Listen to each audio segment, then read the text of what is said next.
네, 이항용의 월가이드 이어가겠습니다. 미증시를 화려하게 달군 이슈들 어떤 것들이 있을까요? MTN 이항용 의원 나오셨습니다. 안녕하십니까? 네, 안녕하세요. 예. 미국 마감과 외신을 한눈에 살펴보겠습니다. 인사이트 열어보시죠. 나스닥의 상승세가 어디까지? 네, 빅테크 기업들이 일제히 강세를 나타내면서 나스닥 지수가 장중 역대 최고치를 나타냈고 다우와 S&P 500은 조금 쉬어갔습니다. 그렇게 10월 넷째 주를 정리해보니 나스닥이 유독 가겠는데요? 네, 맞습니다. S&P 500과 다우 지수는 7주 만에 하락세로 돌아섰습니다. 네. 하락세 한다고 하더라도 크게 내린 건 아니고 그쵸. 약간 쉬어가는 모습이었다라고 보셔야 되겠고요. 반면에 나스닥은 거침없는 반등세를 이어가면서요. 7주 연속 상승세를 이어가면서 금년 들어서 처음으로 있는 기록이라고 이해하시면 되겠습니다. 특히 지난 금요일 날은요. 나스닥 기준으로 보면 3개월 만에 물론 장중이고 종가로는 실패했지만 장중 기준으로 보면 사상 최고가를 기록하기도 했었는데요. 그만큼 지금 나스닥을 둘러싸고 있는 소위 성장주, 기술주들의 반등세가 만만치 않다는 것을 보여주고 있습니다. 나스닥 일봉을 한번 확인해 보면은요, 7월 10일 날이 사상 최고가 종가를 기록한 적이 있는데요. 그때 이후로 장중 기준으로 최고가, 지금 사상 최고가까지는 0.6%니까요. 뭐 이번 주에 갈지 못 갈지 모르겠지만 이번 주 바로 실적 발표하면서 빅테크가 집중돼서 실적 발표하기 때문에 이번 주 흐름 한번 주목할 필요가 있어 보입니다. 네. 이번 주 실적 발표에 관해서는요, 매그7 주식 중에서 제일 먼저 지난주에 실적 발표한 게 여러분 테슬라 아닙니까? 테슬라가 소위 그 슈퍼 깜짝 실적을 발표하면서요. 예. 연일 주가의 상승세가 이어지고 있고요. 이런 것들이 이번 주에 발표될 빅테크의 5개의 실적에 어떤 영향을 미칠지 모르겠습니다. 한편 이런 시장과 관련해서요. 웰스파고는 일부의 우려와 달리 미국 경제가 순조롭게 성장하고 있다는 얘기를 하고 있습니다. 물론 일부에서는 금리의 상승에 대한 우려를 분명히 지적하기도 하고 있지만은요. 장기적으로 보면 주가는 이번 최근 들어서 첫 번째 금리 인하 이후에 2년물 금리, 10년물 금리를 반등하고 있지만 이러한 금리의 상승은 경제가 꾸준하게 성장을 계속하고 있기 때문이라는 거죠. 특히 이코노믹 서프라이즈 인덱스와 10년물 금리 추이를 보면 결국은 그 경제가 좋은 방향으로 깜짝 놀랄 만한 실적이 나오는 것과 결국 금리는 결국 같은 방향을 보였다는 것이 되겠고요.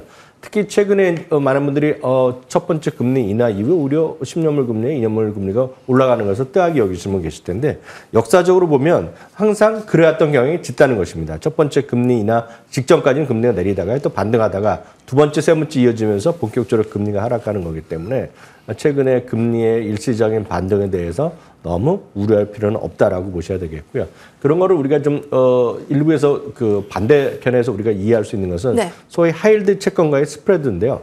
하이힐드 채권의 스프레드라는 쉽게 얘기해서 정상적인 채권과 투기 채권 간의 그 간격을 말하는 건데 경제가 좋아지고 금리가 내려가는 데 따라서 이 간격이 좁아지고 있거든요. 간격이 좁아지고 있다는 것은 역설적으로 소위 투기 채권의 등급의 채권 쪽을 발행하는 사람들도 숨통이 트이고 있다는 것을 우리가 의미할 수 있거든요. 그러니까 결국 장기적으로 보면 러셀 2000을 비롯한 성장주 이런 것들에 대한 관심도 필요할 수 있다라고 보셔야 되겠고요.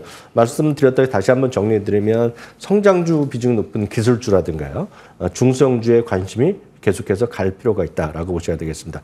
특히 이제 나스닥 사상 최고가가 이번 주 어떻게 될지 모르겠지만 네. 사상 최고가 돌파가 기대되는 시점에서 소위 해외 직구를 하시는 분들이요. 이런 분들은 가장 우리가 익숙한 것이 QQQ라든가요.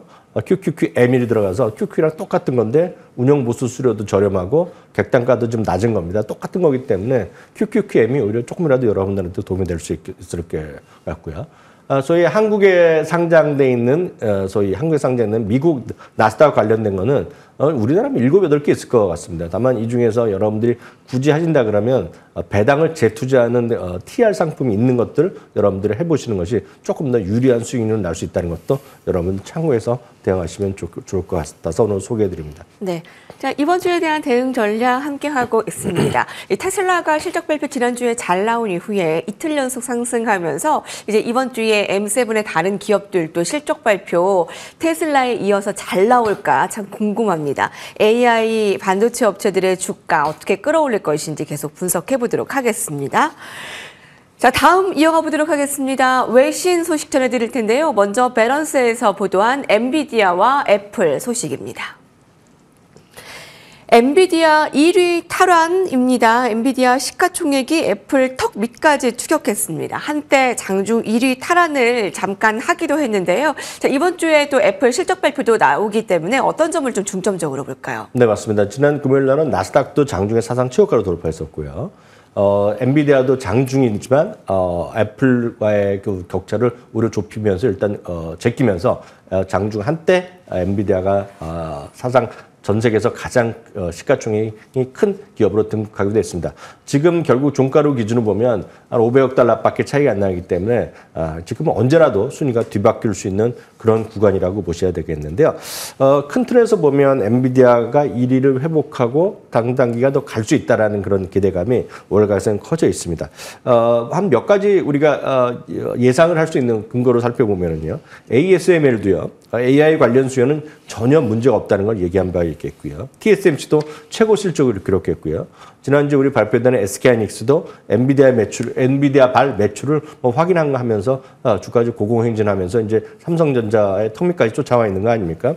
UBS 같은 경우에서도요. 글로벌 대형 기업들의 자본적 지출이 금년에 2,180억 달러에서 내년에 거의 20%가 또 늘어나면서 2,540억 달러라고 얘기하면서요. 대부분 이것은 역시 AI 관련 투자에 집중되고 있다는 얘기를 하고 있습니다. 참고적으로요, S&P 500이 금년의 상승폭의 4분의 1은 엔비디아가 단독으로 올라갔다라고 보셔야 되겠고요. 상대적으로 128개는 주가가 떨어졌는데요. 그 하락폭을 전부 다 한 종목이 메꾸고 그 이상 올라간 것이 바로 엔비디아의 힘이라고 보셔야 되겠습니다. 월가의 투자 의견은 오늘 현재요. 목표 주가 평균은 153.86달러 정도 나오고요. 10월 이후에도요. 목표 주가가 두 곳이나 올라갔다는 것은 긍정적인 월가의 시각을 그대로 반영하고 있다고 보고 있습니다. 늘 말씀드리지만 엔비디아가 됐건 애플이 됐건 이런 것들은 시장의 엄연한 주도주의이기 때문에요. 누가 더 잘 나간다 이런 관점보다는 꾸준하게 여러분들 모아가시는 것이 미국 주식 투자를 하시는 분들의 입장에 보면 아주 기본적인 전략 전술이라는 거 꼭 명심하시면 좋겠습니다. 예, 그렇군요. 자, 엔비디아가 세계에서 가장 비싼 기업 탈환이 될지 아마 이번 주에 관전 포인트가 될 것 같고요. 지금 이들이 AI 데이터 센터를 확충하기 위해 지금껏 얼마나 투자를 했는지 앞으로 얼마나 투자할지가 이번 주 실적 발표에서 좀 윤곽이 드러날 것 같습니다. 자, 다음 헤드라인 살펴보겠습니다. 예, 그냥 안 넘어간 전산 먹통입니다. 여러분 지난 7월 기억나시죠? 세계 수백만 대의 컴퓨터를 먹통으로 만든 전산 대란에 대한 소송이 시작됐습니다. 특히 델타항공은 당시에 발생한 오류로 마이크로소프트 클라우드 가동이 중단되면서 가장 큰 타격을 받았는데요. 무려 컴퓨터 수백만 대 그리고 항공기 7천여 편이 결항이 되면서 자, 이번에 델타항공이 크라우드 스트라이크를 에 대한 소송 이것이 좀 장기화될 것인데 어떠한 영향을 미치게 될까요? 벌써 3달 정도 됐죠. 우리나라에서도 소위 그 마이크로소프트 오피스 쓰시는 분들 보면 입장에서 보면 어느 날 갑자기 이제 클라우드가 안 된 적이 잠깐 있었거든요. 그거가 결국은 전 세계 수많은 어떤 예약 사이트나 모든 이런 회사들에 대한 마이너스 영향을 미쳤었는데 그때 이제 대표적으로 이제 크게 당했던 것이 델타 항공이죠. 말씀하셨던 대로 델타 항공이 수천 대의 어떤 비행기가 결국은 캔슬됐고요. 그러면서 엄청난 손해를 봤다라고 얘기하는 거였는데 알고 보니까 이제 그것이 업데이트하는 과정에서 크라우드 스트라이크가 이제 잘못됐다라는 것이 밝혀지면서 크라우드 스트라이크의 주가도 이제 큰 폭으로 떨어졌던 기억이 있습니다. 그래서 델타 항공 같은 경우에는 이제 크라우드 스트라이크가 업데이트를 하면서 일을 잘못해서 자기네가 큰 손해를 봤다를 얘기하고 있겠고요. 그 외에도 은행이라든가 병원 또 기타 사업체들도 큰 영향을 미쳤고 있고 제일 큰 어떤 악영향을 받은 것이 델타 항공이기 때문에 델타 항공의 소위 크라우드 스트라이크의 고소를 통해서 어떤 결과가 나올지 물론 상당히 오랜 기간 걸리겠지만 이런 것들이 영향이 있을 것 같습니다.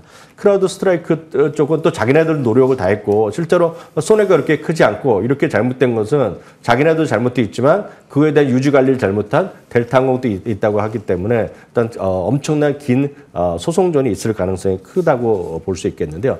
문제는 델타 항공이나 유나이트 항공 같이 요즘 항공주가 최근에 반등을 하고 있기 때문에 네. 큰 악영향이 어떤 재료의 가치는 별로 없어 보입니다. 다만 이제 크라우드 스트라이크의 흐름 한번 보여주시면 크라우드 스트라이크 이 사고가 터지기 전까지만 하더라도 소위 해킹 방지나 이런 쪽에서 보면 그 사이버 보안 쪽에서 거의 압도적인 회사였는데 주가가 이제 크게 떨어지는 이후에 최근에 반등을 시도하고 있는데요. 월가에서는 이번에 소송전이 이거 하나로 끝날 것이 아니라 상당히 긴 그 엄청난 규모의 소송전이 이어질 가능성이 있기 때문에 이런 것들이 어떤 향후 향방에 대해서 유의된다는 그런 시각도 있다는 것도 참고하시면 좋겠습니다. 예, 미국에서는 그냥 안 넘어가는 전산 먹통입니다. 소송액이 어마어마합니다. 예, 델타항공 앞으로 좀 살펴봐야 되겠고요. 항공주들도 좀 예의주시하시죠. 자, 마지막 헤드라인입니다. 네, 오늘은요, 월요일이기 때문에 또 이번 주 칼렌더를 살펴보도록 하겠습니다. CNBC에서는 이번 주에 굵직한 이슈들 가운데 어떤 것을 좀 주목하나요? 네, 이번 주에는 가장 중요한 것은 말씀드렸던 대로 빅5의 어떤 실적 발표가 있습니다. 그렇기 때문에 소위 매그니피션트 세븐 중에서요, 지난주에 발표된 테슬라랑 그리고 11월 20일에 발표했을 엔비디아를 제외하고는 5개가 이번 주 실적을 발표합니다. 그래서 그런 실적이 가장 중요한 흐름이 될 거라고 보고 있겠고요. 그리고 화요일 날 컨퍼런스 소비자 신뢰 지수가 있습니다. 그리고 금요일 날 고용 보고서가 있겠는데 이 모든 것들을 포함해서 다음 주 화요일 날 있을 대통령 선거까지 앞두고 아마 이번 연말까지 해서 가장 바쁘면서도 가장 오히려 변동성이 커질 수 있는 한 주가 될 가능성이 크기 때문에 변동성 일단 대비하면서 주식 투자에 임하시면 좋을 것 같습니다. 네, 경제 지표면 경제 지표, 또 기업 실적이면 기업 실적, 이번 주에 바쁜 한 주를 저희와 함께 하시기 바랍니다. 이항영 위원님과 함께했습니다. 감사합니다.